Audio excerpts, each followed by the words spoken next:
రెడ్డి గారు అదే రకంగా ఈ హజ్ హౌస్ని కూడా విధ్వంసానికి పాలు చేశారు. ఇక్కడ చెప్పుకోవాల్సింది ఏంటంటే, ఎవరైతే మైనార్టీ శాఖకు చెందిన మంత్రి అమ్జద్ పాషా గారు డిప్యూటీ సీఎం స్థాయిలో ఉండి కూడా ఈ హజ్ హౌస్ని పరిపూర్ణం చేయలేకపోయారు. 1, 2, 3 ఫ్లోర్లు మేము పూర్తి చేసాం. తర్వాత ఉన్న 2 ఫ్లోర్లు 3 ఫ్లోర్లు ఏవైతే మరి ప్లాస్టింగ్ కానీ అవసరమైన సదుపాయాలు కానీ డోర్స్ కానీ అన్ని పెట్టాల్సిన అవసరం ఉండే. 1 కోటి రూపాయలు లేకపోతే 5 కోట్ల రూపాయలు పెడితే ఆనాడు అయిపోయేది. అది ఆయన మరి కడప వాసి ఉండి అమ్జద్ బాషా గారు డిప్యూటీ సీఎం అయి ఉండి అమ్జద్ బాషా గారు మరి పట్టించుకోలేదు. ముఖ్యమంత్రి గారు స్వయంగా కడపవాసి, ఆయన కడపలో ఒక హజ్ హౌస్, అందులో మైనార్టీల ఛాంపియన్, నేను మైనార్టీల కోసం ఏదైనా చేస్తానని చెప్పిన వ్యక్తి ఈ హజ్ హౌస్ యొక్క పవిత్రతని, ఈ హజ్ హౌస్ యొక్క ఉద్దేశాన్ని కాలరాసి విధ్వంసం చేసి ఈనాడు ఇది ఒక మాన్యుమెంట్గా, ఒక పురాతన భవనంగా, ఒక పురాతన భవనాలు చూసేరకంగా చేశారంటే ఎంత మరి దారుణమైన పరిపాలన, ఎంత మరి నిష్కృతమైన పరిపాలన గతంలో జరిగిందనే విషయాన్ని ఈ సందర్భంగా మనం చేస్తున్నాం.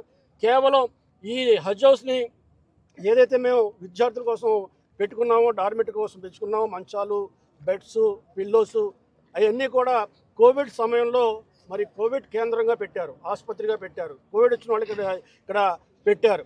ఆ రకంగా ఉపయోగించుకోవడానికి మాకే అభ్యంతరం లేదు. కానీ 5 సంవత్సరాల్లో మీరు దీన్ని ఎందుకు పూర్తి చేయలేకపోయారు?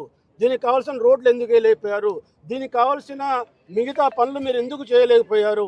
అంటే మైనార్టీల చిత్తశుద్ధి లేదు కాబట్టి మీ సొంత జిల్లాలో డిప్యూటీ సీఎం గారు సొంత జిల్లాలో, అమ్జద్ బాషా గారి సొంత జిల్లాలో మరి ఈనాడు ఈ రకంగా చేయకుండా మరి చేశారు.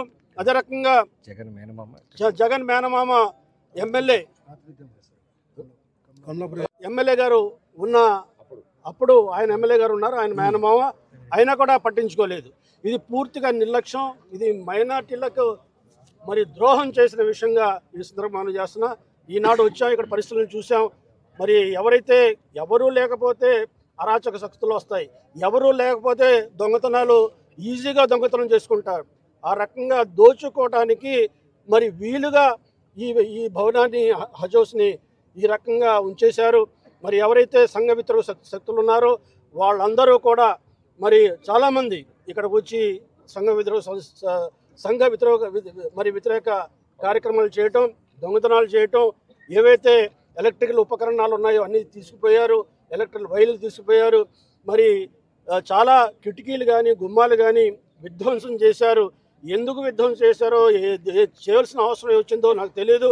కానీ కింద ఉండే ఫ్లోరింగ్ని కూడా ఏవైతే మరి టైల్స్ వేశారో ఆ టైల్స్ని కూడా పగలగొట్టేశారు, తలుపుల్ని కాల్చేశారు. ఆ రకమైన విధ్వంసానికి కారణభూతం అయ్యే రకంగా ఇక్కడ పరిస్థితిని కల్పించారు. కాబట్టి దీన్ని ముఖ్యమంత్రి గారి దృష్టిలో తీసుకుపోతాం, మా మంత్రి గారు మరి ఎన్ఎండి ఫారూక్ గారు దృష్టిలో పెడతాం. ఇక్కడ ఏ అవసరాలు ఉన్నాయో దీన్ని పూర్తిగా పరిపూర్ణం చేయడానికి అవసరాలు ఉన్నాయో అన్నీ కూడా డి గారికి చెప్పాం. ఆయన డి గారు మళ్ళీ రీఎస్టిమేట్ వేస్తున్నారు. ఆయన్ని మళ్ళీ సవ్యం చేయడానికి, సక్రమంగా చేయడానికి ఇక్కడ వాచ్మెన్లు పెట్టడం కానీ, మసీదు యొక్క మరి పరిపూర్ణతని కాపాడే విధంగా మనుషులను పెట్టి ఇక్కడ జరిగే కార్యక్రమం అనతి కాలంలో ఏ ఉద్దేశాలు అయితే చంద్రబాబు నాయుడు గారు ఈ హజ్ హౌస్ నిర్మించారో ఆ ఉద్దేశాలను పూర్తి చేయడానికి మేము కృషి చేస్తామని సందర్భం మనం చేస్తున్నాం. ప్రోగ్రాం పెట్టుకొని దీన్ని ఎలా చేయాలి, ఎంత తొందరగా చేయాలి అని ఒక అవగాహన కోసం ఆయన ఈరోజు ఇచ్చేయడం జరిగింది. ఈ పనులు తొందరలో మొదలు పెట్టేసి, ఎందుకంటే మధ్యలో ఒకరు చేస్తున్న పనిని ఇంకొకరికి అప్పగించి కాలయాపన చేయడానికి కోసం ఇలాంటి పిచ్చి పనులన్నీ చేశారు. మళ్ళీ సరిగ్గా ఎవరైతే ఇంప్లిమెంట్ చేశారో వాళ్ళందరితో మళ్ళీ అదే ఏజెన్సీతో ఇంప్లిమెంట్ చేపించి తప్పకుండా తొందరగా పనులు పూర్తి చేపిస్తామని చెప్పేసి ఇంత పవిత్రమైన స్థలాన్ని పవిత్రమైన పనులకు మాత్రమే మళ్ళా వాడతామని చెప్పేసి తెలుగుదేశం యొక్క చంద్రబాబు నాయుడు సంకల్పం కానీ తెలుగుదేశ ప్రభుత్వం యొక్క ఆశయాన్ని కూడా మేమందరం నిలబెడతామని చెప్పి మీ అందరికీ తెలియజేస్తున్నాం. దీనికోసం ఖచ్చితంగా మన సార్ కూడా, షరీఫ్ సార్ కూడా ఖచ్చితంగా మీకు అడిషనల్గా ఫండ్స్ కొన్ని కావాల్సి ఉంటుంది సార్. మీరు కూడా కొంచెం దానికి జాగరించి తప్పకుండా సహాయం చేయాలని చెప్పి కోరుకుంటాం సార్.